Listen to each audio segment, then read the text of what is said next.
highlights. He's so fucking good. Yeah, yeah. What, is it counting down? It says recording, so I think the sound is on. So we will find out. And you guys will find out along with us.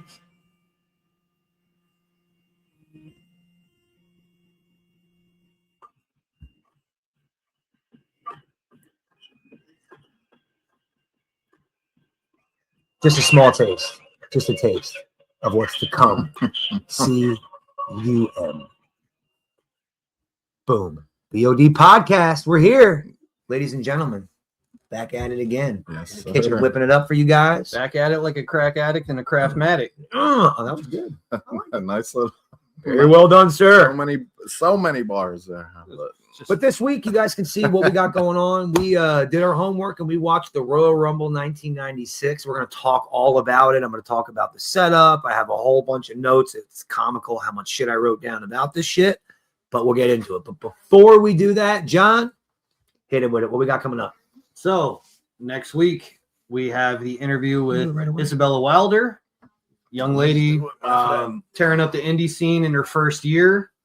Really incredible talent. After that, we have Corporal Punishment. We have Michael Elgin Saves Wrestling. Ooh, that's a big one. We've been saving that one. Brian Hubbard and Michael Elgin coming. And then we also have Mike D from Wrestling from the 313 coming up after that. Not only do we have all that going on, but we're going to have an episode about firsts. The first time. Not that first time. The first time you watched Raw, SmackDown, AEW, Nitro, all of the above. We're going to watch it. That's right. We're going to watch the first Raw. We're going to talk about it. Actually, that we might do a watch along because it's only an hour long. Yeah. But we're going to watch the first Nitro. We're going to watch the first Collision. We're going to watch the first Thunder, SmackDown. That's a good one. We're going to watch all the firsts. And you guys can watch along with us and enjoy. Yep. Plus, much more to come. I don't want to give it all away on this episode because we got to keep you tuning in. Yo, lots going on. But we're going to get right into, boom, Royal Rumble 1996. 30 fucking years ago. You feel old yet? Yes, it's 30 years ago that this Rumble went down. I will start with it. Let's just take it back. What did you guys think of Royal Rumble 96 after rewatching it in our 40s, 30 years after the fact? Well, I mean, you know what I'm gonna say. Like, it was the best for me seeing my homeboy, dominate. You know what I'm saying? So for you, we don't want the Rumble. Oh man, yeah, that we're was not spoiling something that happened 30 years ago. But anyway, like, that was the best. As a whole, moment ever. As a whole, the event sucked. The Rumble match was pretty good, except for there's really only 2, maybe 3 guys that were even viable to win it. So it was kind of, if it wasn't one guy, it was going to be the other one. So yeah, that's kind of how I felt about this event as a whole. Right. Now it's watchable. Yeah, for sure. Wrestling quality wise, it's on par with 96. There wasn't really much good wrestling in 96. No. But for the showmanship of it, and I don't know, like I said, I'm partial. I think I'm biased because this was my time frame. I was 10 going on 11 when this happened. So this was right when, like, I'm peak. Yeah. This is my shit. And I joked with 13, the guys earlier. 11 going on 12, the beginning of this going on 13. The beginning of this pay-per-view was sunny in a bathtub. So as a young Aaron who's growing up and starting to like how the ladies look, for me, I was like, this is it. So all right. And then I'm 40 rewatching it and I'm thinking, remember what I said earlier about episodes of first? He's going to tell you about his first boner now. And it was sunny from 1996. But no, so we can kind of start with what's cool about the Rumble too is this is the start of quote WrestleMania season, but really, and correct me if I'm wrong, but Rumble's really the start of kicking off like the top. It's a new year. It's like the top feuds and like the top programs for the year really kick off. Yep. Rumble. Yep. Right. Or they're finishing up something. Sometimes they with the actual matches, Mhm. they'll be finishing up something from the previous year and starting something new, as you'll see later on. Yes, that's why. Like Mhm. I'm foreshadowing. It's what I do. But so let's get right into the pre-show. So the pre-show was the free for all back then. Mhm. Did you guys ever watch the free for all? Was Yeah, oh yeah, every time. Always, right? No, that hyped me up before Every the time. whole fucking Mhm. show. That was smart too, from a marketing point of view. And the name of it. You too. go to your employer, I guess, which USA technically was. They were paying WWF, however that worked back then. But you go to them and say, hey, listen, we'll give you a half hour, whatever it is, Mhm. of TV on prime time, whatever night for free. You know, I'm sure USA would eat that up. And from you know, WWF's point of view, to be able to get the eyeballs on you and get those last minute buys, like Yeah, smart. no, with that also, that was the they greatest. did it smart by making it mean something. Yeah. It wasn't just a match to be on TV before a Royal Rumble. No, it's a good point. What they did was number one versus, and if the winner gets number 30, the loser gets number one. Yeah, so that was a good concept. And they stopped doing it. free for all. Yeah, like I said, it was like hyping you up before the main entree. Yeah, you know what I'm saying? It's an appetizer. Appetizer. Yep. Yep. And I'm telling you, I just remember around that time, just as a little kid, just like, damn, like my adrenaline's going, all this shit. Fucking man, love it. Love the 90s wrestling. Love it. A couple of things going before we kind of get into the Rumble. 95 and 96, in my opinion, was one of, if not the biggest changes in pro wrestling. All right. Mm-hmm. Hogan, Macho Man, both in WCW. All right. Yep. 96 going into 97. Bret Hart, he gone. Yeah. Yep. What happens to Shawn Michaels at the end of the following year? He lost his smile. No, that was that same year. 98, he hurt his back, lost to Stone Cold. Mm-hmm. He gone. Also, 95 or 96. You know who else left? Are you ready for this? Vader, Yokozuna, Psycho Sid. They all gone. It's a really crazy Vader just fucking got there time. in 96. 95, and then 96, he's gone. No, this is his debut. Oh, here, you're right. Yeah, that's This is right. his debut. So he lasted 1 year. You're right. It was like Yeah. 97 or whatever. But yeah, my point is, like, these guys did not last. Right? Isn't that a little crazy? Yeah, all the stars are gone. I mean, you just named how many Mhm. of them are gone. Right. Like, So the Attitude Era actually started out of necessity, Right. if you think about it. So this Rumble is really designed to set up the next generation of stars. And when we get into the Rumble, we're going to talk about 3 of the biggest stars pretty much ever in WWEF. Mhm. And they're in this match. And one of the guys wins it. right. And 2 of the other guys really show out in this. Yeah. So, I don't know. Also, It's I a just very want to make interesting a time. quick comment. Vince McMahon and Mr. Perfect, I think, made the show a little bit better. All right. I have it. With them being the commentary team, I think it made it more watchable for me. I'm going to get right into Yeah. it. I think Mr. I mean- Perfect, I don't know why I've slept on him on commentary. Yeah. He's great. He is. I But don't- that's the thing, though. Macho Man was great. Yeah. Roddy Piper was great. There's certain guys, they just have that personality, and they just exude something. And I know y'all hate, but it's nice to be sitting next to Vince, who the way he calls matches, I get it. Like, it's annoying for most people. Yeah. But it's he's into it. Like, he's like, it was and a the good maneuver, mesh. and and then from there. It was a good You know. mesh of Yeah, talent, though. so, No, like- no, I think so, they really like- complimented each other. Yeah. I Right. thought it was weird at Like, first. with Like when it opened up with them two, I'm like, that's a really weird. It's just weird for a Rumble. But as the show progressed, I'm like, yeah, this is working. And Yeah. it really worked them too. I agree. I had that in my notes here. I was like, I was really impressed with that. I was. But yeah, so we talked about the free for all a little bit. And John kind of alluded to it. John, tell him about the free for all. What went on down there? It was a stupid fucking finish. It was Duke the Dumpster Drosy versus Hunter Hearst Helmsley. Disqualification. Duke wins by DQ and gets the number 30 spot. Hunter Hearst Helmsley, who we all know as Triple K because he doesn't push black superstars. It's hilarious. Carmelo. He became number 1. No. So, yeah, it was just. Wow.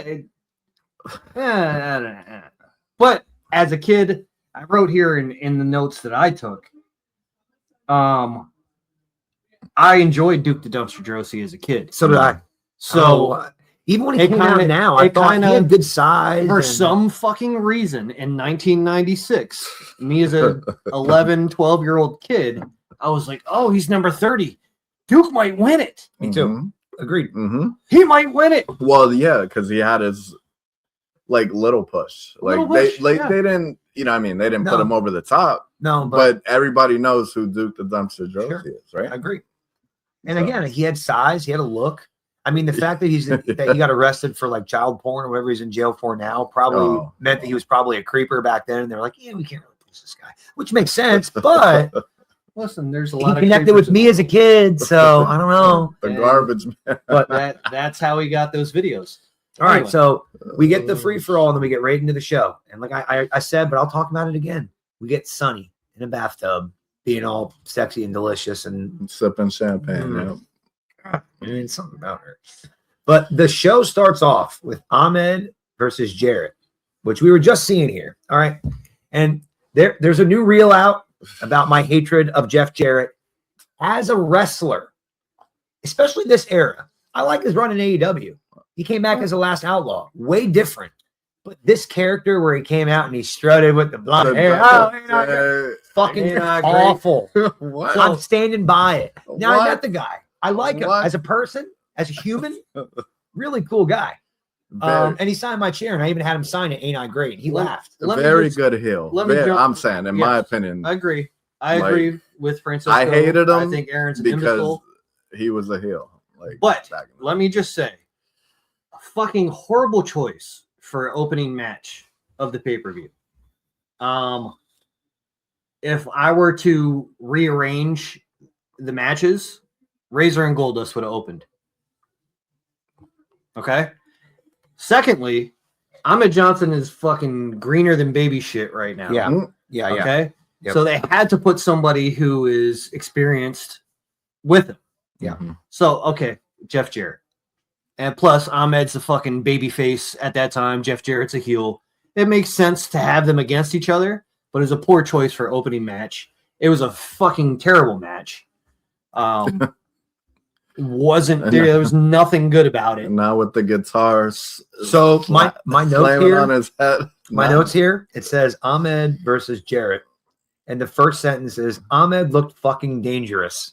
Yes. He did. He looked like he didn't know what he was doing, which is not good. At one point, he had Jarrett up, and you can tell he didn't know what he had him up as though he could give him like an atomic drop or something. And you could tell he didn't know what to do with him. And he fucking threw him. And he just landed on his ass. And I wouldn't be surprised if he broke his fucking tailbone. The thing is, if you watch Ahmed, he had such he was athletic. You could tell. The dude hopped up on the rope. The dude had athletic ability. Give him a fucking year or two of training. Yeah. Let him work some indies for a couple years and then put him on TV. That's the issue that happens with a lot of people. We talk about it all the time. They see this guy. He has the prototype build that Vince loves, and it's like, okay, fucking sink or swim right now. Okay, and then he keeps throwing them fucking life rafts so that they don't sink. They don't sink, and then it's finally like, okay, we get the fuck out of here. Yeah. But he was the start of the evolution. We got to remember, 90s non-athletic, right? 2000s, 2010s, you got the big guys who can fucking really go. Not like Vader. I will give Vader his props. And Bam Bam. Yeah, we're big guys that can fucking go. I'm talking about these big men could just fucking go. Even Big E. Big E. Big E. Who's the other one? We seen him live. Brian Cage. Jesus Christ, Brian Cage. Fucking bodybuilder, freaking doing somersaults and shit. The eras. That's what I'm saying. Sure. It's the evolution of time. I just feel like like back then. I mean, Ahmed did what he could do with his tools. You know what I mean? Like, I just feel like he just wasn't that athletic. Ladies and gentlemen, this is why we have Fran on the show.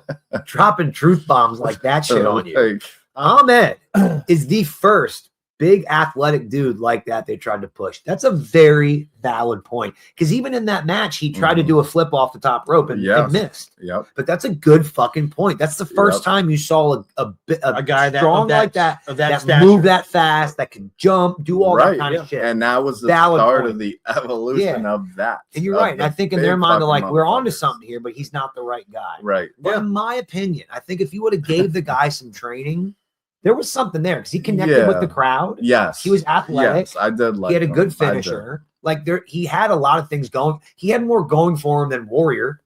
He had more going for him than fucking Goldberg. True. No, I don't think so. Well, not Goldberg because of the streak. I hate Goldberg, but Goldberg that was the booking. But the thing was like with Goldberg, when he came on the screen, you believed him. All right, so here's let's do a scenario. I love that we're having this. Take Bill Goldberg out and just put in Ahmed Johnson and push him the same way. He comes out, he wrecks you. He comes out with police around him looking like a badass. He gets over more than Goldberg. I don't think so. I think so. I think so. Yeah. I think so. Yeah. Like a You badass. push Ahmed like that, like you did Goldberg. The thing, when he's over. He was a Goldberg. Aaron, I'll give Goldberg you that. is not. I'll give you that. Goldberg is not a good talker, but he's a better talker than Ahmed Johnson. They did the experiment with Ryback.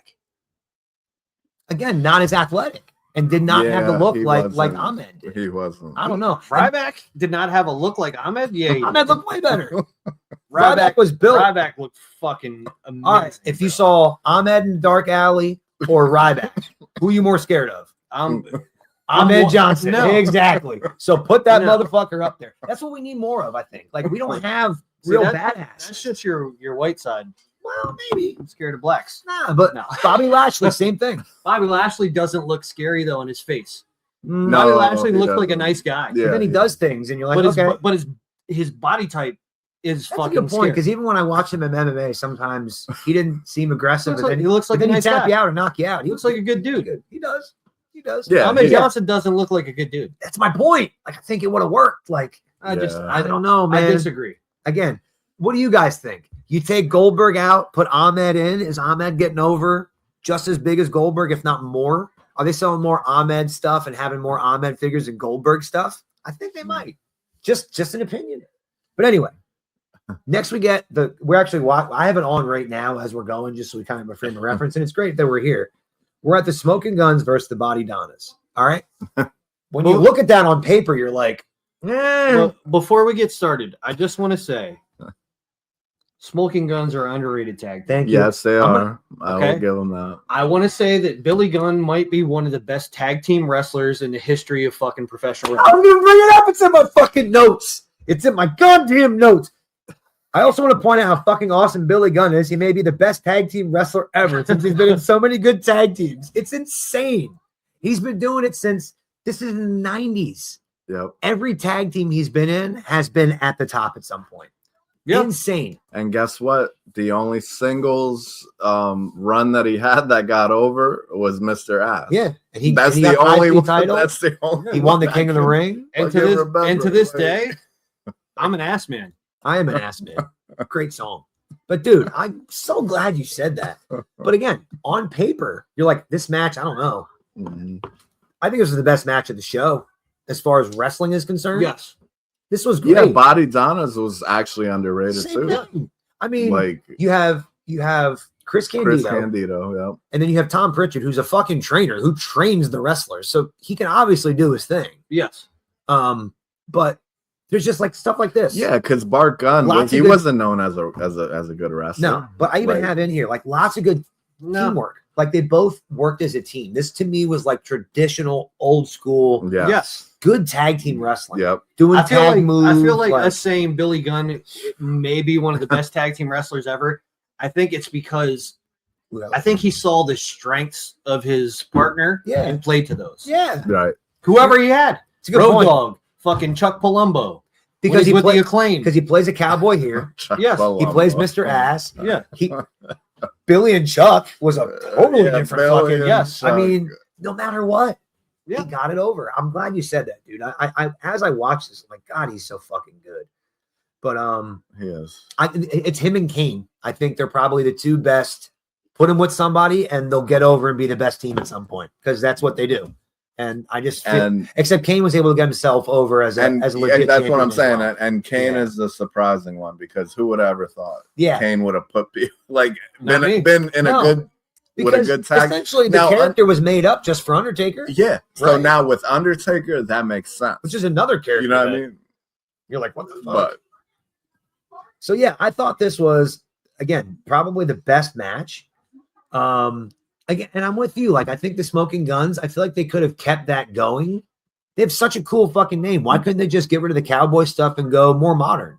Like Billy and Bart Gunn, the Smoking Guns. Well, you think about it in the 90s, there's not much more modern happening for a gimmick like that. True. But today, it could have been fucking, and they come out with John Morant. You know what I mean? I don't know. If I had some time to think about it, I'm sure I could come up with something, but like essentially they could have repackaged these guys. But I think really at the end of the day, they thought they had something with. They could be selling out Gilbert Arenas. Here's the other thing about Billy Gunn. I had this in my notes too. When he stands up, look how fucking big he is. Yeah. He is a big, he's like, when I see him in person, I was like, holy fuck. He's like the size of, like, he's not built like Warrior, but pretty stacked and way taller. Yes. Like he's taller than, it's like Razor's a good example too, or Scott Hall. Like he's deceivingly big. It's just you don't see it because he's with fucking Kevin Nash. But when he's not, you're like, God damn, that's a big dude. He's like 7'6" or 6'7". Like, but yeah, Billy Gunn, big guy. I thought this was a really good match. Yep. I really, really enjoyed it. It's fair. Finish also shitty. Yeah. Again, that's typical for this era though. But again, lots of good tag like moves, like just double teams. This here, you don't see this. This is good shit. Just double whipping them into the fucking turnbuckles. I really like it. I think the only teams right now that do like real tag team maneuvers are the Lucha teams. Yeah. That help each other do actual and the Viking Raiders. Yeah, and like you don't watch as much AEW, but on the AEW side, but New Day that's a lot of it. Well, yeah, fucking Action Andretti and fucking Leo Rush. Yeah, and Nick and Matt Jackson. They do that crazy shit with where the guy's draped over the rope and he jumps on him and he bounces in the air and catches him for a power bomb. It's like, what the fuck? It's like backyard, let's do this with our friends type shit. Yeah. They're grown doing it. It's fucking nuts.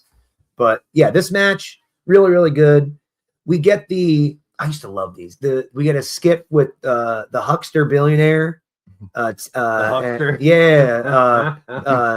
Ted and the Nacho Man. Okay. And you get Scheme Gene. You remember those? Like I thought those were so cool. Yeah. As a kid, I thought they were stupid, but as an adult, I thought they're fucking great. They even use like inside language. Like at one point, the fake Hogan's like, "That doesn't work for me, brother." I was like, "Wow, that's really crazy." And then he said that he doesn't leave his feet. I'm like, that's like inside shit that they're just putting out before this match, which is crazy. There was a backstage segment with Diesel. Yeah. And that really kind of paints the picture to the results of all of this. That you can tell he's gone because I know, but you can also tell that that's the beginning of his heel turn. Yeah. Because he's babyface as fuck right now. Yeah. You could see that this is the beginning of the heel turn. His little promo about fucking Undertaker. Yeah.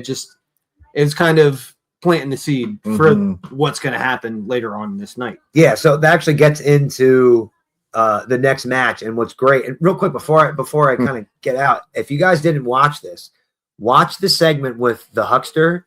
You get Vince Russo doing some pretty bad acting, which I was like, that's really Vince Russo acting as somebody. So I thought that was really good. But the next match is Razor versus Goldust. All right.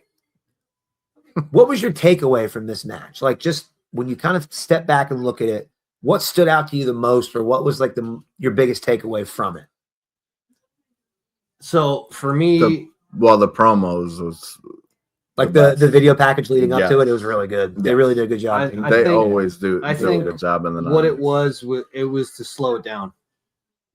because there was a lot of good fucking heel mind game shit going on, but it felt like, okay, because this is the match before the actual Rumble. Kind of wanted to draw the crowd back a little bit so that the actual Rumble match, there's the pops. That's what I took from it. Also, it's forging a feud with Razor and 1-2-3 Kid.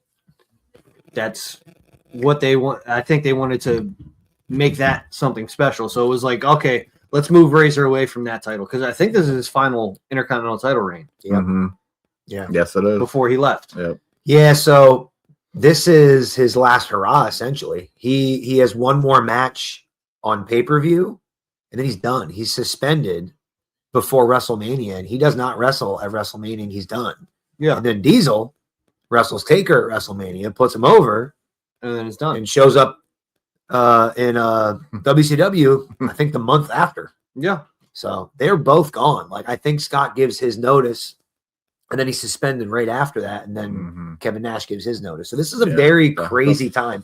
And I'm glad, and I was going to bring up the Diesel thing right before this, but I thought, and now it's hindsight, but that promo to me, like you said, it was a heel promo. To me, that was his, I don't give a fuck. I'm out of here. Yep. I got that vibe from that. That was my vibe from his promo is, I don't give a fuck about this shit. Look, man, I'm out of here. I'm about to get $750,000 guaranteed next year. I think it was 2.5. Whatever it was. No, that was for 3 years. So $7.5 million or $750,000 a year. And then it got more when he started booking favored nations. So this is a lot of inside speak because I'm just a fucking nerd. Nation of Islam. But in a contract, which he had, a favored nations contract states that if you bring in a talent at a higher rate than he's getting, he gets 1 cent. He needs to get that matched rate. Yeah. So when they started 1 cent more, whatever it was. Yeah. But that's crazy. So when they started signing guys to 1.5 a year, guess what? You get double the money now. You went from 750 to 1.5. Like, and that's really inside, but that's very crazy how that particular business model worked.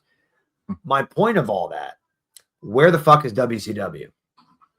Guaranteed contracts, that kind of shit does not work. Well, WWE is guaranteed contracts now. It's guaranteed, but they can turn you at any time now. And you know why guaranteed contracts are a problem, in my opinion? Across all sports, there's almost. Yes, because the athlete becomes complacent. Yeah, that's exactly why you don't. I don't need to try extra hard because guess what? I'm getting a fucking check. Yeah, the money's it's the same reason why there's sales commission. Yes, you don't get paid a flat rate. If you got paid the same, you wouldn't give a fuck about selling cars. But if it meant you're going to make $1,000 or $10,000, you're gonna work your fucking ass off to try to get closer to 10 grand, aren't you? Yeah. So that's the whole point. Like, and again, I'm not saying they shouldn't have health insurance and have a steady they should X have amount of salary. For sure. But my point is that's why the business model didn't work, because you can tell the guys didn't give a fuck in WCW because it didn't matter. Have me do whatever you want. I'll go out on TV and not give a fuck. Send me home. Okay, I'll sit there and and collect. It doesn't work. It doesn't work. But yeah, that was my biggest takeaway from that interview. But anyway, back to the match. Like he said, it was very kind of like slow plotting and very take you down. I think my biggest takeaway was how big of a star Goldust seemed. Like that entrance and like, dude, that character, man. Yeah, he was a star already from the rip. Yeah, seriously. Like I feel like he I mean, at first, it was just like it was weird. The wildest shit I ever seen it on TV. Yeah. So they showed the video package that Fran talked about while we're doing this. Next thing you know, it's like part of this video package was filmed at the show. This right here, that's in Stabler. Yeah, and there's a part of it where you can see Matt and I on the left, like just as the camera cuts out. Yeah, those two gay guys right there. Right, come on, where is it? There's my dad right there. Oh, you saw my dad. He had a great mullet there too. Such a good mullet. But it was. But yeah, I thought Goldust was such a big star, and Razor losing to him was a good call. If Razor was to stay and he didn't go to WCW, that would have been a great. Oh fuck yeah! For years to come, it would have been a great fucking back and forth rivalry. Yeah. But the thing too with this match, having the 1-2-3 Kid interfere, and help Goldust actually win the championship. That's 3 guys that you can put into this. Yeah. 1, 2, 3 Kid and Goldust could do some really good shit together too. Yeah. So it's unfortunate. WWE didn't have the money there. They're fucking losing tons of money. Yeah. And WCW had the money. Yep. So that's why guys were jumping ship. Yeah. It was a crazy time. You got to think about your family. And what's First nuts and is like foremost. I never watched WCW, so like I always stuck this out. So I remember really bad times, and I still thought they were great. I didn't give a fuck. Yeah, if I I wasn't- wasn't, That's what I mean. if I wasn't playing basketball, I was Yeah. watching wrestling. Yeah. So I watched WCW. I mean, and fuck, I went to WWE. a show, a month before this fucking pay per view happened. So yeah, I was super into. Tell you it. what, I played so much fucking basketball, you'd think I'd have been better at it. Same. God, we were at Cedar Beach all the time. But yeah, so I thought this was a Sunday, slow, sundown. kind of like slow plotting match. But again, in my opinion, That was the plan. I think even Razor wrestled as though like whatever. And maybe it's just me being like a dorky super fan that I see it like that. now but you see it through. in hindsight. Yeah, there you go. I am. I really kind of see it that way. But again, my biggest take was Goldust. Just how fucking awesome that character was. Yep. The music. And the way he wrestled, he was an all around. Dude. Just He- again, I It was just cannot get over how fucking great Goldust was. And we get into the Rumble. All right, and I'm gonna wait for John to kind of get into this, and I'm gonna bring up all of the entrants in the Rumble. So this will be fun because we're gonna go over everybody that's in the Rumble and how absolutely fucking insane this was. What did you think of this Rumble match? Yeah, it was.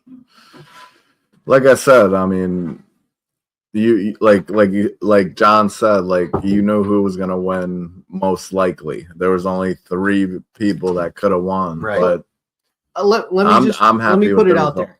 If you had to pick 5 guys from this Rumble that maybe had a chance to win it, who are the 5 that you're going to pick? Because I got my 5 real easy. I think Tatanka was hot at the time and probably could have did it. I think Bulldog was probably Bulldog is on my 5. Yes, I think he's probably up there. Owen Hart, in my opinion. at that time, no. Vader, definitely. Yes. Just give it to him Yep. right away. Okay, Um, Shawn Michaels, Diesel, and Yoko.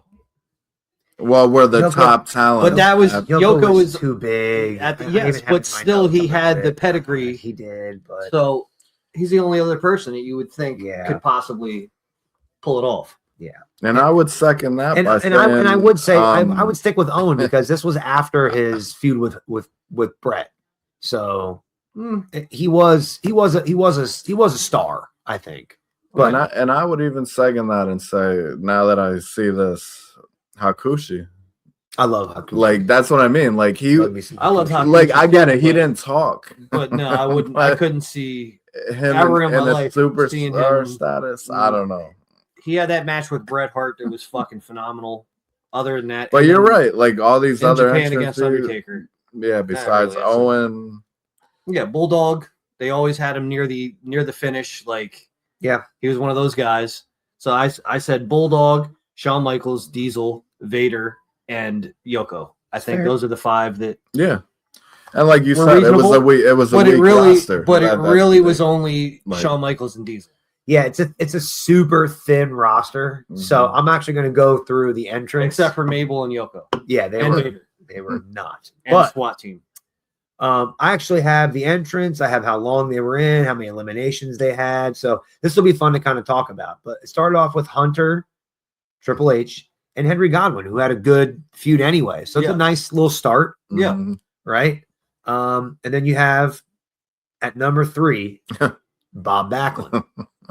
Okay. Who I love. All right. Me too. But not, at this point, not it's for me. 1996, and Backlund was the champ in like 85, right? 84, Yeah. whatever it was. Yeah. I don't know. I mean, the guy can. It was before that. Whatever it was, yeah. Whenever he Yeah, lost he- to Sheiky, baby, it might have been 84. I don't know. You're right. But anyway, so Backlund, and then at number 4, the King, Jerry Lawler. which, you know, I don't know. I'm not really sure. Whatever. It's Lawler. Look, Lawler as a wrestler, to me, I just never got it. Well, I didn't. He would, but he was before our time. I know. Yeah, exactly. He was totally like old school Exactly. style. It's just, In the territories, yes. yeah, I just never got But it. in WWE, listen, no. I even tried to watch some of his old shit. I just, listen, the pile driver is amazing. That his pile driver, it was like a stump, like where he just fell back, like, you know, yeah. cool. All right. The fish drop, all right. Put him on, let him talk. Put him on commentary. Yeah. That's what I want to hear. He's good That's at the king mic. I like. He was But good as a at wrestler, talking shit. Yeah. Can't get I with get it. it. I get it. Can't get with it. Bob Holly. Ooh, spark plug. Bob Holly. Thurman Sparky Plug. Rev up your STP. Yeah. Anyway, you know, they actually gave him like a fucking, like he was actually like a race car driver and shit. Yeah. Pretty wild. I just didn't see that being a thing. Mhm. Next is King Mabel. Okay. So King Mabel, this is his last appearance Wow. until Interesting. June of that year. And then he's gone until he comes back as Viscera. Well, he King Miss or he whatever. came back as Mabel and then was attacked by the Ministry and then turned into Viscera. Right. Yes. Yes. So- Viscera, and then who was he after Viscera? Big Daddy V. Big Daddy Daddy V. V. That's right. so King Mabel. Number 7, returning to the WWF Oh, the first time in 4 years. Jake the Snake, baby. Yeah. Man, Jake, what y'all think about Jake overall? I said, I love Jake. yeah, like I love like fucking his love him. punches. Oh man, I remember Good work. that, It's an underrated promo too. Good working punches. Not even underrated. I think he gets his props as probably the best. His promo before his match at one of the WrestleManias with where me and Gene at the end says Longfellow couldn't have said it better. Like, dude, Yeah, that shit, he was into could that. just- Yeah, when he talked, you felt that shit. Like he was like, his, oh, like, The like, intensity. when he would Yeah. say what he Like said the was, low- that's why. So you have to listen. And he would say that he's like, I talk real low. So you have to listen. Like, that's good shit, man. Good shit. But yeah, as a Jake. worker, nah. Now, his return where he was saying like revelations and like quoting the Bible and shit. If Jake was in better shape and not still dealing with his addiction, Yeah, that might have got over. But No, it wouldn't have. in theory, think about this though. Him coming back needed to happen. Yes, but the You know why? the issue. No, I'm sorry. The issue with the religious stuff. Yeah. At that point in time, that wouldn't have got over just because of the timing. That's when they were turning into the Attitude Era, Yeah. and no, that Well, no. doesn't fit. Here's my point. It did fit until they put him with Stone Cold. Without Jake coming back, does Stone Cold even no. fucking happen?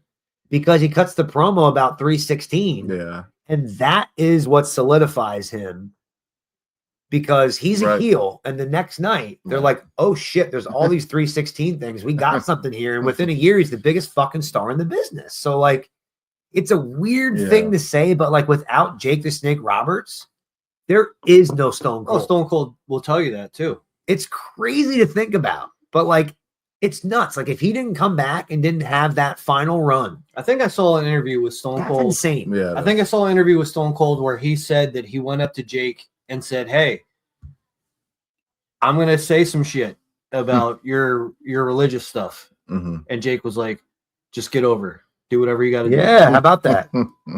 And he just came with what came off the top of his head. Yeah. Like, that's crazy. Like, just Yep. fate. And the man. rest is history. Yeah, right. Oh, that's fucking crazy. Yeah. So number 8, another throwback here. Dory Funk Dory Jr. Funk. So I have in my notes that when it happened, and I'm watching, I have no fucking clue who Dory Funk Jr. is. Yeah. But looking back at it now, fucking awesome. to Yeah, see how Dory cool Funk is that? Jr. in it. That's an awesome fucking surprise. Because I never knew he wrestled anything WWF. Mhm. So I thought the same thing. I was like, wow, Yeah. that's cool. I don't think he really fit in the match per se. He looked No. out of place. Yeah. But Well, to be able to say Dory Funk was in the Rumble, that's pretty badass. yeah, they always, like threw in people, like random people you just would never think of. And Yeah. I mean, one of the other entrants that that's we'll what get makes to. that special. That's what I hope for this year. Like, Savio Vega eliminated him, which I thought was kind of crazy. Are you talking about Omori? What's that? The Japanese fucking guy, or no? No. Savio Vega eliminated Dory Funk, okay. which I thought was kind of crazy, but he's not in the match yet. But we'll get to that. At number 9, Yokozuna. Dude, he looks so rough here. He was pushing 6. I had that in my notes. I'm like, man, he looked blown up coming to the ring. He was pushing 6. He had such a cool look time. and like such a fucking shame. Like Rodney. Dude, they had a really good opportunity. If he wouldn't have gotten so out of shape and gotten in the position he was in, like, I agree. Because he was the biggest heel. Yep. Like literally in the business. Yep. He was the world champ as a Japanese sumo wrestler, and then got over as a face. Right. Yeah, they were loving him, dude. I remember cheering him on when he grew the beard and he would come out and it was nuts. I'm like, yo, Yoko's the man, but he just couldn't. It's a real. He's on there. He's on my list of like, cause and he maybe shouldn't be because he was a world champion. He's my biggest what ifs because he had such a short run at what he could have done. Yeah. And with his Samoan background, it's like he could have been around the business forever. And I think he was the first person I ever saw, like, yeah, we say Bam Bam, but he was way bigger than Bam Bam. Oh, and he could do shit that nobody of his size could do I've ever seen. I still think his super kick or his whatever you call it is crescent kick or whatever. His was nice. And it was also, his leg was the size of a human. So like the fact that he could do that was also the freaking leg drop. Like I'm like, holy shit. How he didn't kill people. Like, yeah, exactly. How they weren't dead. So smooth though. So smooth. Like 100%, bro. So I love next guy too. Same thing. 1 2 3 Kid. Okay. Love 1 2 3 Kid. Again, maybe got in his own way. You know, the whole clique dynamic and wanting to be with your boys because he got fucked around in WCW when he eventually got fired and then couldn't be on WWF for a minute. Like, it was a really fucked up situation for him to have. But again, dude was solid from the rip. I've been a 1 2 3 Kid fan. When I had the WWF Raw game for Super Nintendo, I always played with him. I did pick him quite frequently. Right? Yeah. Quite frequently. He had that fucking flip. That was his finish. That was the first guy I could think of that like a true off the top finish other than Snuka. Yeah. Right? Like, I mean, if you watch King Harley, he did the flying headbutt. But yeah, and I mean, but seriously, that's crazy. Bam Bam did the flying headbutt too. One of his first matches was beating Razor Ramon. Like that was big, man. Like I just remember watching Raw. And great way to get a guy over. My mouth just dropped. Like everybody's. Like it was fucking crazy, and like it felt so real because when he won. Like he like got up and like ran out of the ring. Yeah. Like it felt like a fucking like the underdog versus the champion or for sure before the all that shit. But we got a number 11. That's crazy. Takeo Amori. Oh shit. I think it's Takeo Amori. Amori. So if you once again while it's happening, no fucking clue. But this guy, if you look at his career, I'm sure he was somebody, but All Japan, no clue. Fuck, the dude started. I don't know if he was born in '69 or started wrestling in '69, but he's still wrestling. He's like a fucking Japanese icon. Like seriously, I gotta look him up. You gotta look him up. Some of the I looked up his Wikipedia because I was just like, who the fuck was this guy? And there's he's fucking special in Japan. So, which is cool now looking back at it, because back then, what do we know about fucking Japan wrestling? Literally in '96, what do you fucking know? Nothing. So I like it. Next guy in Savio Vega, and I have here in my notes, Savio equals underappreciated. He stood out in this Rumble match. Same with Vader. I think Vader and him, in my opinion, after watching this. That was my biggest takeaway. I was like, yo, Savio's a fucking badass. He was always dope, but he was just really good. It's hard to stand out in a fucking battle royal, essentially. This is how you know Savio was dope. They gave him a faction. He was the leader of the faction. Yeah. That's true. And that's a goal, too. That really, and Carlos. Yeah. Carlos, Yeah, you're bringing me back. But yeah, Miguel Perez. Yeah, so crazy. Number 13, we got Vader, Big Van Vader, Big With Van his Vader. WWE debut. I loved it. Loved everything about it. Vader looked like a badass. The WCW. And I feel like he got a raw deal because of his beef with Shawn Michaels. He never really got the push he deserved. Yeah, I agree with you. He should have had a lot more. Yeah, he should have got more out of it. The next guy in is Doug Gilbert. All right. And poor Doug Gilbert is in for 3 minutes. I don't know who that is. All right.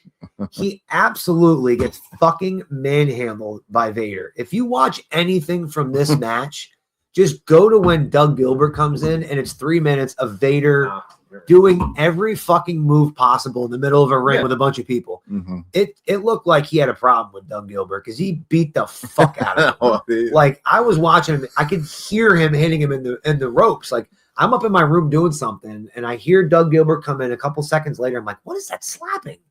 And Vader's just fucking giving him the business. He gives everybody. Vader was more stiff with this guy than I've seen. That's a great move right there. He taught him how to Dougie. Dude, that was fucking crazy. Anyway, he's in there for 3 minutes, and Vader fucking destroys him and throws him the fuck out. Unreal. Really worth it. The next two entrants are Squat Team 1, Squat Team 2. I don't think I ever saw them again after this. I'm glad. Because one was in for a minute, the other was in for 24 seconds, and it was too long. Yeah. Get him the fuck out of here. I'm not even going to waste my time. They were guys with giant bodies and tiny heads. They just looked, again, out of place. Yes. They were just big for nothing. They were like when in Tommy Boy, when Chris Farley, excuse me everyone, and then the kid was like, yeah, no, it was just some other great big fat guy with a tiny head. That's what both of these guys look like. And it didn't make sense. And to bring them in back to back made it even fucking worse. No, it made it smart because just get them out of here. Yep. You shouldn't even have had them. Again, they shouldn't have been in it. There was so many like, why are they in this match? Why are they in this match? But again, it really just shows how thin the roster is. Right. At that moment. Yep. And once again, when you're a WWE fan, right, or F at this point, you don't even think about that kind of stuff, right? You're entertained with a product that they have, right? It's the product, right? Yeah. So that's where I was at. That's a fair point. And I also want to point out. I'm sorry to cut you off. No, it's all right. In this match, when the SWAT team comes out on commentary, you can tell Vince McMahon's fucking annoyed just by the way he's commentating. And then Mr. Perfect says, "Are they identical twins?" And Vince says, "I believe I just said that they're identical twins." Like without skipping a beat. It was so funny. I can just tell Mr. Perfect was fucking with him. Mm-hmm. Like, it was great. Them commentating this. Because it was a boring fucking rumble at this point. It was so great because Perfect's just fucking with him. Because you're sitting next to the boss while it's happening. Right. Fuck with him. It was great. It was so good. Mr. Perfect was on it was fantastic. So here comes the heat next. Let's see. But yeah, so then we really start to heat up, which again, you're right. Like, I think they kind of they really did a good job pacing this match where a couple of the throwback stars in the beginning, and then boom, they're really going to start highlighting their guys. Owen Hart, he's in next at number 17.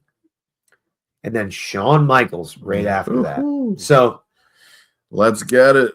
When it comes to eliminations, in the Rumble, Shawn Michaels had 8 in this one. Yeah. 8 eliminations. Yep.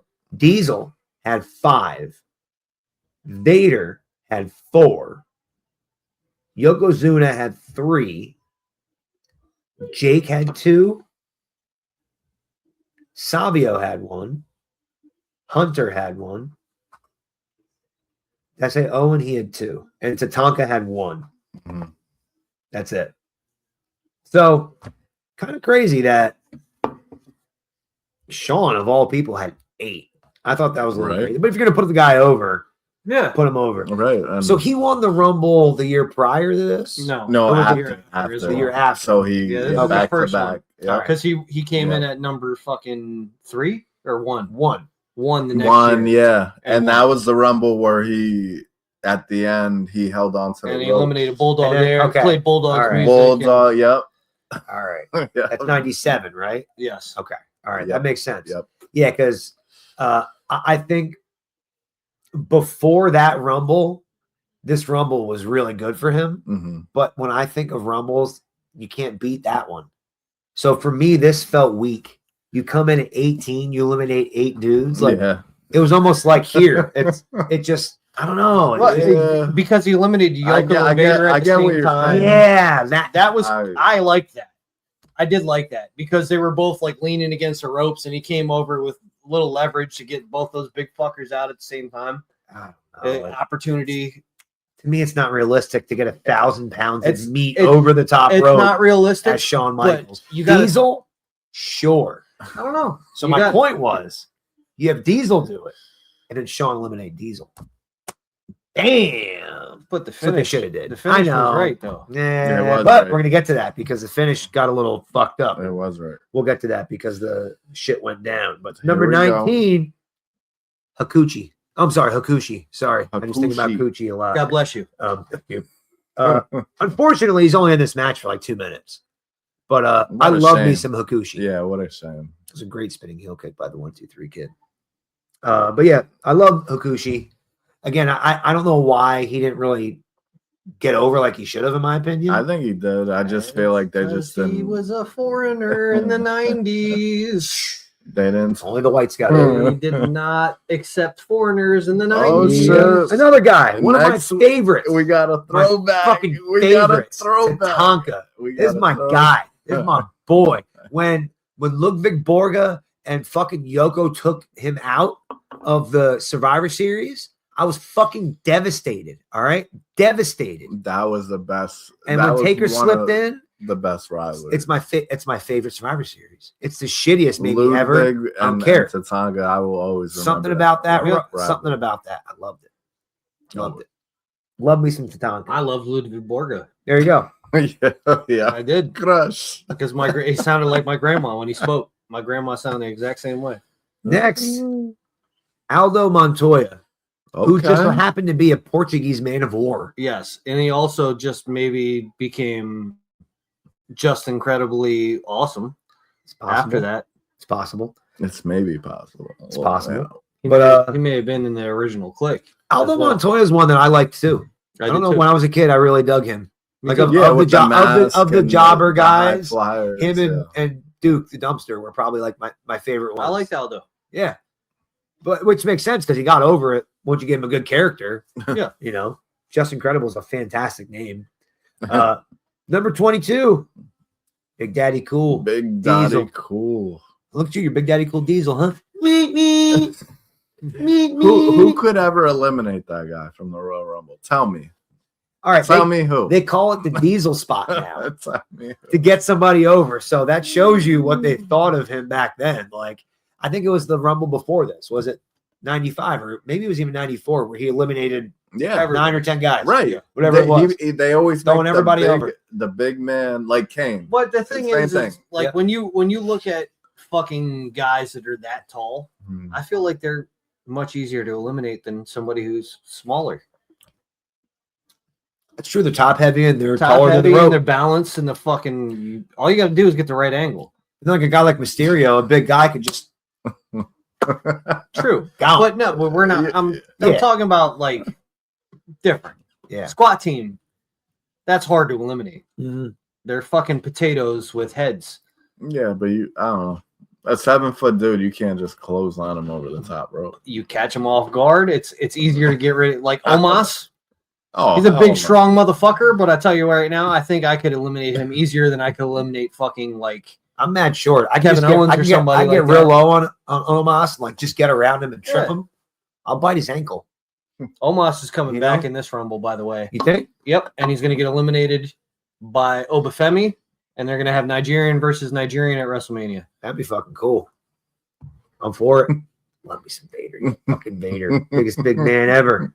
Best big man ever. With a jockstrap on his face. Number 23, like, Ultimate Fighting Machine. Is that fake? Kama Mustafa. He had an elimination too.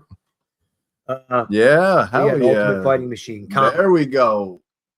There's your boy. What's fucking royalty, man. Royalty. He has a great mullet in this. That's in my notes. How queer does he look? I'm sorry. He does. No, that's fine. I Looks never thought of him like that, but He looks like he'd be like, "Oh, vagina's cool, but do you have a dick? That'd be way better." Just my opinion. no, and the way he moves and stuff, but Yeah. like, Yeah. whatever. No, he looks like if I you never- don't have a vagina, I can play in the mud. Yeah. Sure like semen. That's what it looked like. He Yeah, said. he looks like Anyway. the first bisexual person I've ever seen. Number 24, the Ringmaster. The Ringmaster. Oh shit! All right, so This is when he had the Eminem blonde hair too. yeah, fun The fact: Eminem Yep. blondie. Yep. he was supposed to make it to the Final Four, Yeah, and he fucked up. and he slipped and fell. Yes. So that kind of fucked up the finish, which is a little nuts. Yeah, because he was. and- no, he and was it's funny over it. because They if were you trying watch- to be over. Hearing that and you watch it back, You can see- Vince is pissed. Yeah, I have it in my notes. You can tell he's You annoyed. can tell he is fucking mad when that Yep. happens. Absolutely. Because Mr. Perfect and Mr. Perfect even says, "Oh, the Ringmaster, he's out of there," and Vince is like, "Oh," like it's funny. It's funny if you know this shit and watch it back. Mhm. So Shawn Michaels comes in and he eliminates Vader, right? And Yoko at the same Right. time. And then Vader comes back in and throws Shawn Michaels out and a bunch of other people out. And then Vince is like, "Oh no, he's been eliminated, so it doesn't count." When did that rule change? Because last time I checked, Brock Lesnar was eliminated by the Wyatt family after he threw them the fuck out. And I've seen it happen in several Rumbles after that. So, Mhm. like, when the But fuck did that change? It changes when it meets the narrative. of Shit, what that's they wanna- stupid.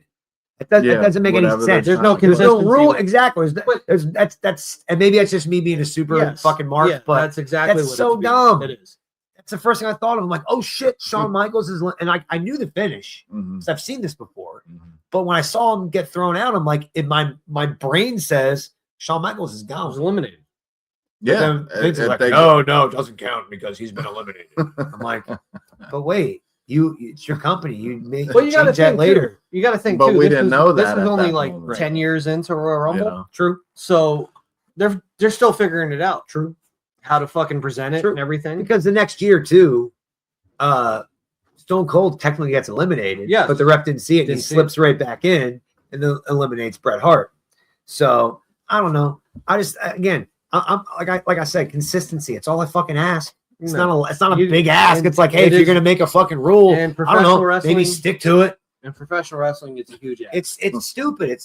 It's like when they have like a You know what- retirement match. you know what you it's are? not gonna happen. You know what it is? Nobody's ever retired after a You know what it retirement sounds match. like to me is it sounds Nobody. like Aaron is.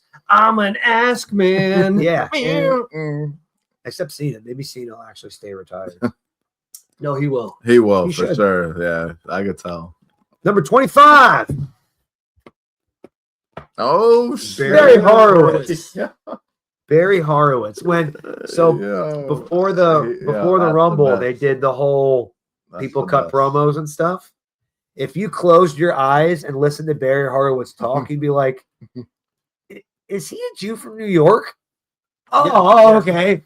Yeah, Nothing against Barry. He'd probably hear that and be like, "That's funny." he Because really. you really sounded like a Jewish New Yorker. You know what his- and what that's his meal crazy. was? And that's not it's not like a knock. That's just and it's great because you went with that. You know what he had before? What he ate No. that day? No. It was pastrami on rye and matzo ball soup. Side note, pastrami on rye with some deli mustard. The matzo ball soup's banging too. It's by the way. a good sandwich. But anyway, I like me some Barry Horowitz. Yeah. I like when he beat Skip. Yeah, That's it. Phenomenal One of mullet them. as well. It's great mullet. I think he. Oh, it's fucking curly on I the top. mean, Yes. And then can we say he's the best jobber of all time? No, Brooklyn Brawler is, and then Barry Horowitz. No. Yeah, Brooklyn Brawler's way better jobber than Barry Horowitz. All right. We got to argue on that one. Brooklyn Brawler. ooh, that's a good argument for another day. The Been a best jobber jobber. forever. That's a good one. What? We did it. It was on our. Fred. It was on our Mount Rushmores. All right. Jobbers. Yeah, All but, right, let's do And both of them were on it. yeah, you're right. But it's Brooklyn Brawler. If you think of jobber, it's Brooklyn Brawler. Mm, He's the first one. All right, here we go. number 26.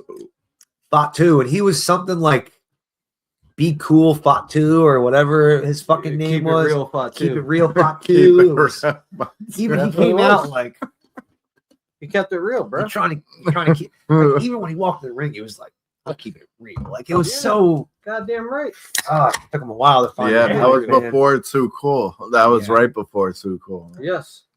Yeah. 27. Isaac Yankem DDS. Mm-hmm. Again, all right. Now, as a kid, Hold on. Little known fact. yeah, do it. Isaac Yankem actually is the trainer of Britt Baker. All her Wow. dentistry stuff she learned from Isaac Yankem DDS. We just dropped some facts on you guys. Just so Okay. you know. But as a kid, I thought this was fucking stupid, and I didn't see anything in what would be Kane.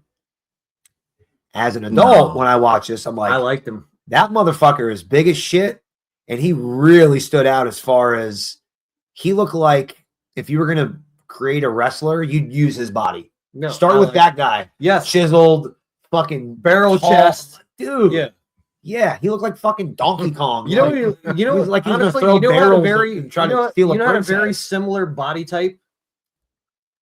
Khali, except Kane could move. And He could Strowman a actually little bit walk. too. Same with Strowman too.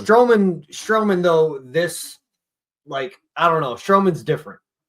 But Khali and Kane as Isaac Yankem, Yeah, yeah, very similar body Dude. types, but Isaac Yankem could move. yeah.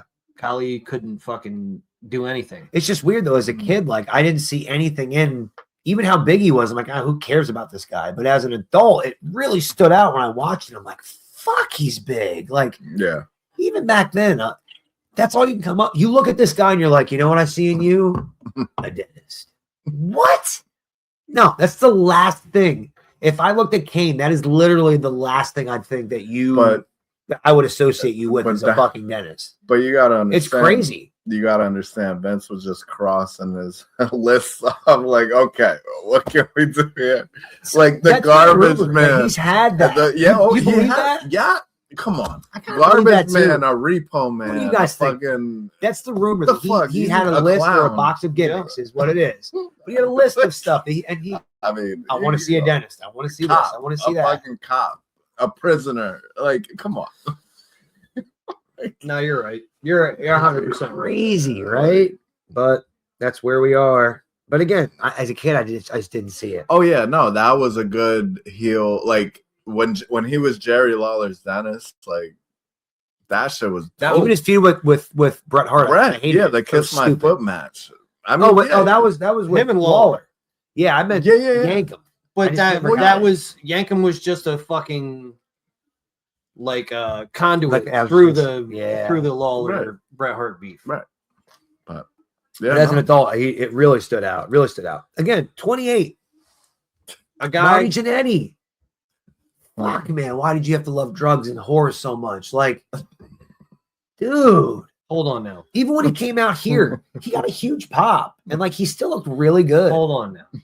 And he was What's in the wrong ring at with the drugs same and time as whores? Sean. Nothing. But it was in excess with him. And he couldn't control it, of Okay. course. I didn't see anything wrong with it.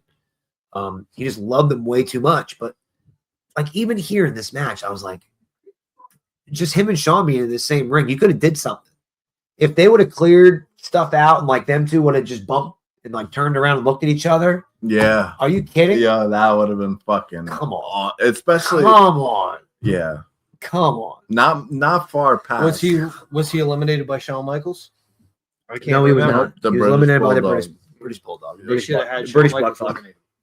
And then Mr. Perfect would have been like, he's a coward. He jumped over the top rope, and it would have been fucking This is hilarious. perfect. And then we got British Bulldog at 29 and Duke the Dumpster Rose. At number 30. So before we kind of wrap up with the main event, I just want to go over how long some of these motherfuckers were in it, and Not long. These motherfuckers. right? And the whole Not setup. long. So 58 minutes, 49 seconds, I think it was. The actual Rumble lasted. yeah, it was not even an hour. Not even an hour. The for this longest entrant was Hunter Hursembley, number 1, at 48 minutes. The That's a long reason time. for that, Yep. this was his year, supposed to be. Rumble, where he was supposed to win the King of the Ring. Yeah. So this was this. But the curtain call fucked up his whole shit. That's why I want to do this Rumble, especially. This Rumble was set up to set up Shawn Michaels and Triple H. It was supposed to be those two guys were going to be the future, right? Then the curtain call happens, and they kind of pin it on Triple H because Shawn Michaels is the guy. Yeah, what are you going to do? So they pivot to Stone Cold winning the King of the Ring instead of Triple H. So again, 96, a crazy year. A lot of, okay, the curtain call doesn't happen. Mm-hmm. Triple H wins the King of the Ring in 96. Stone Cold doesn't happen. Crazy to think about. Bring it back. Triple H gets in trouble. They do the curtain call. They pivot to Stone Cold. They don't use Jake the Snake. I don't think Stone Cold happens. It's crazy the chain of events that happened to make history happen. Like it's so crazy to think about. With like, a character everything that had to work out. Yeah. Exactly the way it did. Or it wouldn't have worked. Yeah. Seriously, like everything. Like the curtain call had to happen. Yeah. Jake had to come back as a Jesus lover in order for everything to work. As a Jesus, that was a super important part. Yes. Isn't that fucking nuts? It's so crazy to think about how the little things.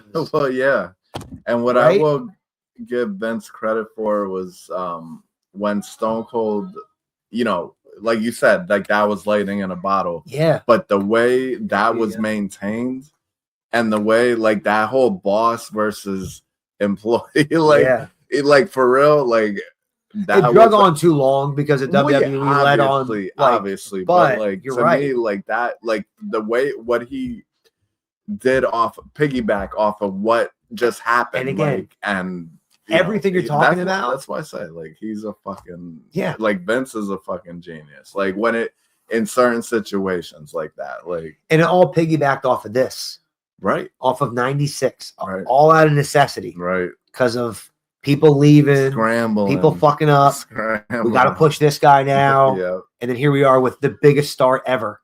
You can say what you want about Hogan, but Stone Cold is the biggest star in wrestling ever. Oh yeah, he saved wrestling. Are you kidding? Yeah, he's the most popular. Hulk Hogan transcended wrestling and took it to new levels, but Stone Cold.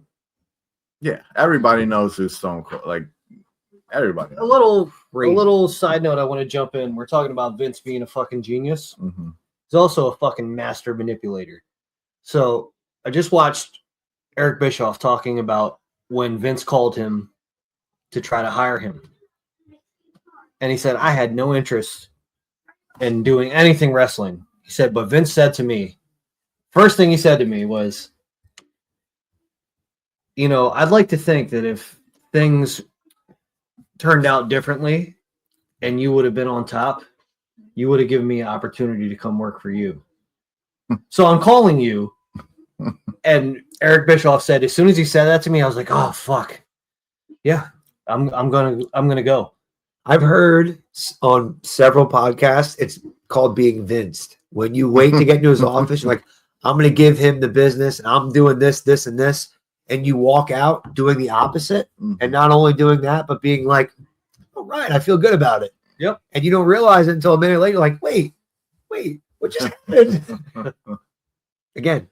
Yeah. It's just nuts. But I wanted to do this Rumble.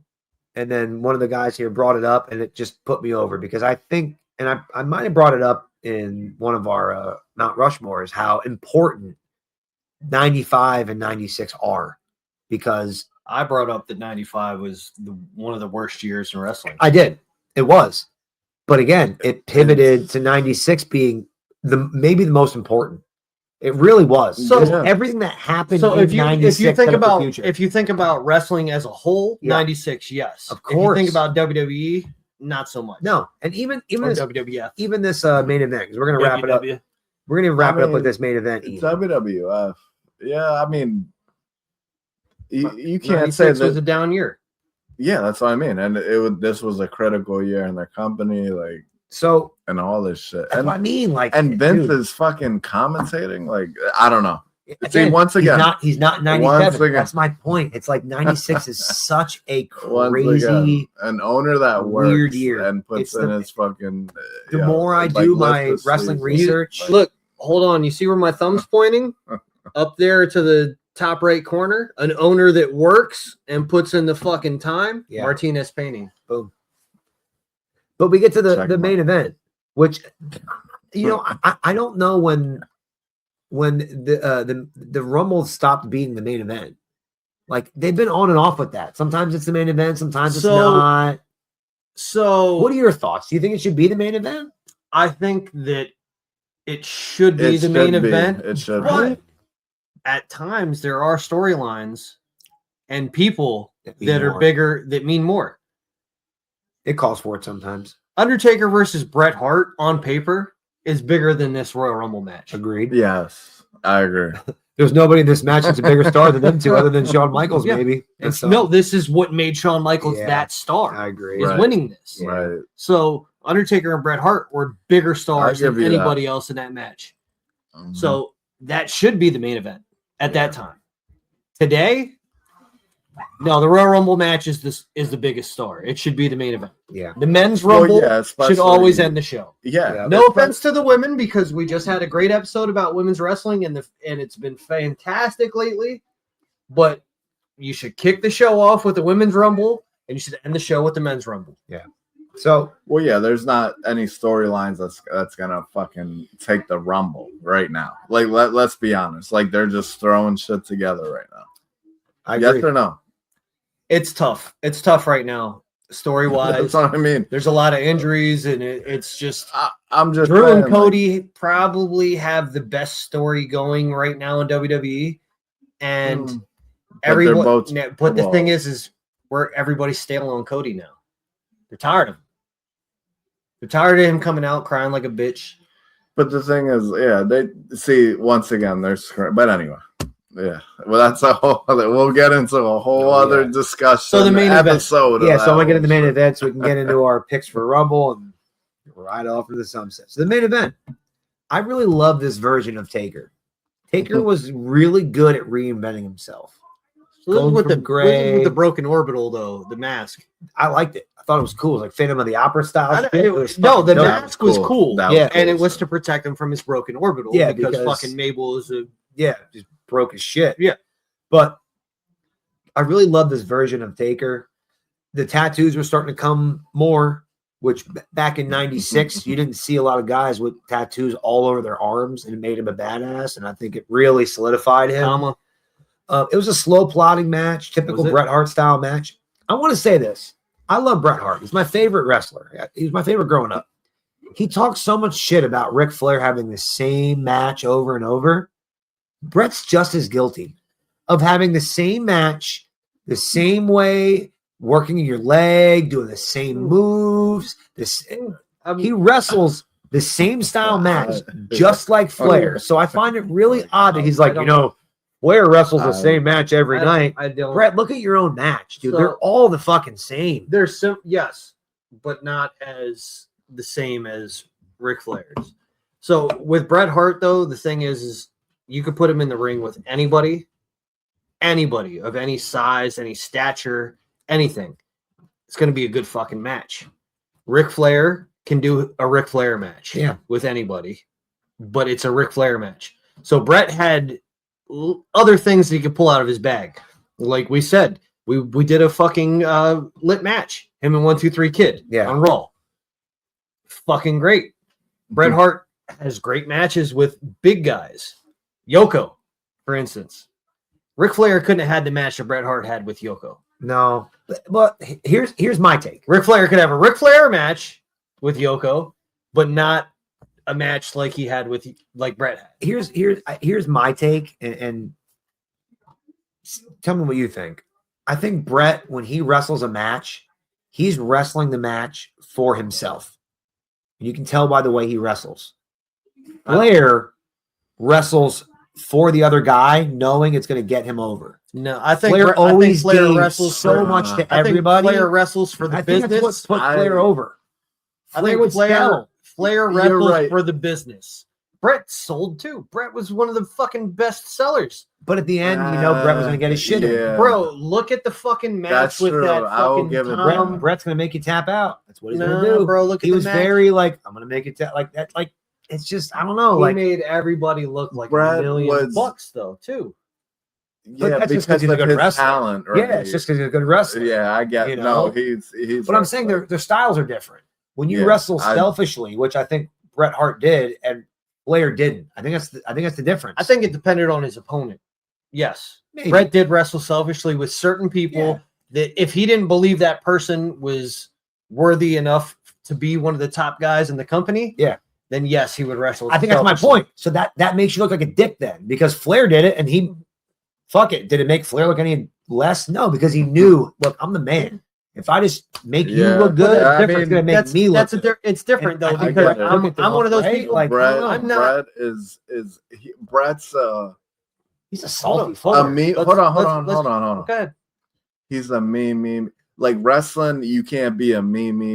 Yeah, I agree. Because it's about like you said, putting people low. Yeah, And it's just something in Flair's the evolution promos were of about time. me, Listen, but they never were. He never wrestled like me. real quick. I'm not the greatest person to ever live. Ask me if I'm the greatest person to ever live. Are you the greatest person? You're fucking right. I am. Of course. That's what it is. Me and Bret Hart can Yep. folk. No But doubt. that mentality is more Flair, not Brett. Because Brett would be like, well, yeah, I'm the fucking greatest. Who else could possibly be the greatest? Like, Where Flair's like, well, I mean, yeah, I'm the man. seriously though. Flair's your perfect heel, where he would lose and be like, I didn't lose. The ref got it wrong. All right. I'm going to get this perfect heel. I don't know. I love me, Brett. Brett's my favorite. Anyway, the main event. Yeah. So what did you think of the main event? Oh, okay. It was shit. So Great. 28, but listen, so last 28 minutes. It was shit. If with we're the Undertaker. yes, if we're No, doing, it wasn't shit. It was. It was. I even It had my notes. wasn't This was shit. pre-Taker being a good This top might worker. this might have been the worst Bret Hart match I've ever watched. No. If I was gonna go, if we're gonna do star ratings, like say we're fucking Dave Meltzer, and we're doing star ratings for this match, Mhm. it might not even hit 2. Thank you. And that was Damn. that's my point. Is like we had this whole conversation about Brett. He wrestled this match selfish because he knew what the end result was going to be. There was I'm dropping the belt to Shawn Michaels at WrestleMania. He wrestles selfishly. There was a couple. Flair spots, never did that, knowing he was going to drop. There was the a couple title to somebody, spots you know? in this match Right. that were cool, It's like about the promotion. the it's exposed- about the exposed wrestling, yeah. turnbuckle and the mask coming off. Yeah, That was a cool spot. I even have that in here. It's like it's heel shit. Yes. Why is he doing that? Hmm. He's the baby face. Because they want Shawn Michaels to be the fucking baby I face. know. They It's have just- to, They they push have that. to. So the thing is Brett wasn't ready. So yes, he did wrestle this selfishly. He wasn't ready to not be the baby face anymore. yeah. And he obviously sees Shawn as being the guy pushed to be the baby face. And they're okay, you got to do some heelish shit because you versus Shawn, you have to be the heel. And So- that's- I have here in my notes too. What do you guys think? He slams Taker's head in the exposed turnbuckle twice. He doesn't bleed. You think if he would have bled, that might have done even more? Because I thought that So- right away. I'm like, oh shit, he's about to bleed. I And don't I'm like, honestly. I can't all right. think of. He had a one- mask on. He had a broken orbital bone. This is your perfect That's- opportunity to have him bleed. that's the reason why I don't think the blood is necessary because it was known he has a broken orbital, and that's why he's wearing the I mask. think it makes it more because they took the mask off. I know, but when that's when what hit I'm his saying. face. But That that's made what it I'm so saying. much better. That's why you don't need the Oh. blood at that point. I think Because you needed anybody it who's that ever had a way. broken bone, you know, if your arm's broken and you bang into the wall by accident, it's excruciating. So So they were they were betting the on blood. that. The Oh, blood as a visual, okay. it would have put but him over it a didn't- heel. it didn't need it. That was my point. Oh yeah, I mean, as an adult, again, now looking at it, I'm like, why is he not bleeding? you're fucking micro. But listen, I don't know, man. I mean, I don't know. Maybe you guys can fill me in, but like, how many fucking blood matches They Bret might have Hart, them then. Bret Hart ever had? Like, I Two. can't. I can't. Okay. Stone Cold, where he made him pass out. Oh, all right. And then Yeah, he yeah. wrestled My the bad. SummerSlam match with, My bad. with Davey That's Boy, where he alright. got cut open. He Yeah. bled a lot. There and earlier with the Hart Foundation tag team, there Sure. was a couple matches with Yeah. people busted open. Okay. I want to say it was like the If Yeah, it like I wasn't the said, I Rougeaus, can't it was the Beverly Brothers. Except for And you're right. the only the reason I Stone brought Cold this up, shit. like you said, a micro thing, and you're probably right. But the only reason I brought this up is because Bret Hart wrestles Stone Cold later this year, and he says you should bleed when I throw you into the thing. So I thought it odd, like you tell Stone Cold to bleed when you throw him into a thing, but then you hit Taker's head into a fucking exposed turnbuckle I think it's after surgery, and there's no blood. I just thought it was really weird. I think it's the moment though, Yeah. because for the double turn to happen, the blood made it so much fucking better and easier, more dramatic. Oh, it needed the blood. This Stone Cold for sure. This they weren't completely turning Brett yet. Yeah. Mm-hmm. So maybe that's a good point. I think you're right. If he would have bled, that might have just they would have just like, oh my god, you're right. That's a valid point. Point taken. Point taken. All right. So I guess we can end real quick on our picks for the Rumble. I'll let you guys kind of take it away because, like I said, the last few episodes, I'm kind of detached from WWE. Fucking difficult. But my boy's Jacob Fatu, and I'm glad he's back. So I just let him win and beat everybody. The men's Rumble is so fucking difficult to choose. Haven't they announced anybody in it yet? No, Gunther is the only person that came out and declared that he's in it. That's what I thought. He did that when and Cody. After he beat Cody, Cena, right? Cody is too. If Cody wins the Royal Rumble, I don't think I'm going to watch anymore. He can't win it. I'm gonna predict the men's. For men's, okay, go ahead. I feel like this is his last run, and they're gonna have him win this shit. Roman Reigns is fucking gonna fucking just. Yep. So I know that's far fetched to argue that. You know, he beats Drew. He wrestles Drew. You think? Yeah, who's the other champ? Punk. Fucking. Punk's the other champ. That's there's a story there. That would work. Yeah, that would work. I could see them milking Roman one more run. That would work. One more run. I mean, in the men's. You know what, honestly, I like. You know, the last time Roman Reigns won a Royal Rumble, he's only won one, and it was in 2015. Who's that? When the Rock came out afterward. Yeah, 2015. It's the only Rumble he's ever won. So I wouldn't want to see that, but I wouldn't be surprised if that's what happened. It can't be Cody. Come on. How many fucking times it's not going to be Cody. The last 2 years he won. So yeah, he's definitely not winning this shit. So you guys, you watch a little more than I do. Do you think there's a possibility they have like a returning guy win it? Like Dom's been out. You think Dom comes back and wins? No. Somebody like that? Or so here this is a bold prediction, but this is my new prediction. Just because he interfered in the match, Drew came in and interfered in the Cody and Obafemi match. Obafemi is now main roster. I would not be surprised if they pulled the fucking trigger on Obafemi right away to have him and Drew have a title match.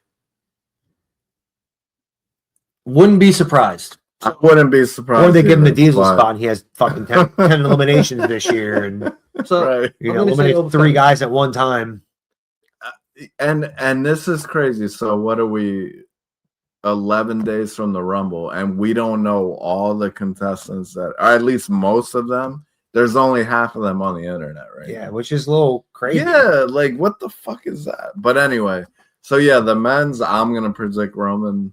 Bold prediction, Obafemi. Bold prediction. Jacob Fatu is Fatu is back. Women's, I think we're all gonna be pretty similar.